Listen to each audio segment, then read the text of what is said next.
Il est important d'avoir un équilibre entre les différents canaux de la relation de service pour d'une part répondre aux besoins de proximité et d'efficacité plébiscités par les usagers et d'autre part répondre aux contraintes de ressources financières et humaines auxquelles sont confrontés les organismes de sécurité sociale. Les dernières enquêtes du Défenseur des droits et du Conseil d'État font le constat d'une insatisfaction globale des usagers sur l'accessibilité et la qualité dans les services publics, et cela y compris dans les organismes de sécurité sociale. En effet, depuis une quinzaine d'années, les besoins des usagers ont évolué vers plus de services en ligne, disponibles 24 heures sur 24 et 7 jours sur 7. Pour gagner en performance et en efficacité, l'offre de services a donc évolué avec un développement plus important des services numériques. Parallèlement, le nombre de lieux d'accueil sur le territoire a été progressivement réduit pour des questions d'efficience. Ces nouvelles modalités de la relation de service se heurtent à une fracture numérique et se traduisent actuellement par des situations de non-recours aux droits symptomatiques d'une relation de service non optimale.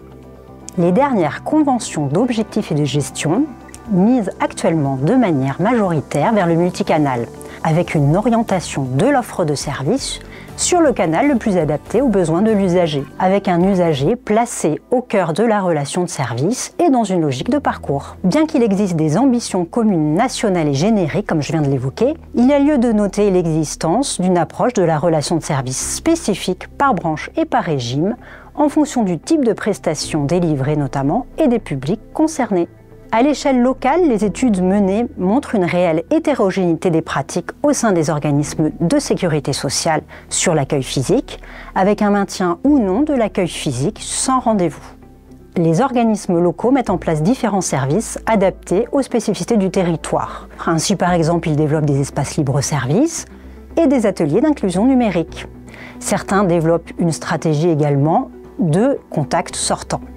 Par ailleurs, afin d'améliorer la réponse sur le territoire, sont mises en œuvre notamment des coopérations entre organismes avec des accueils communs et également des partenariats comme ceux avec les France Services. Dans la continuité des COG 2023-2027, nous avons identifié 3 principaux axes pour répondre aux enjeux de l'équilibre entre canaux de la relation de service. Le renforcement de la stratégie multicanale des organismes, l'accompagnement des usagers vers leurs droits et leurs devoirs et le développement d'outils d'autodiagnostic pour les organismes. Nous préconisons par exemple le maintien d'un accueil inconditionnel sur des sites ou encore des horaires dédiés. Nous préconisons la généralisation d'un dispositif de traduction dans les espaces d'accueil ou encore l'amélioration de la synergie avec les France Services. Pour en savoir plus sur nos préconisations, rendez-vous sur le site de l'EN3S.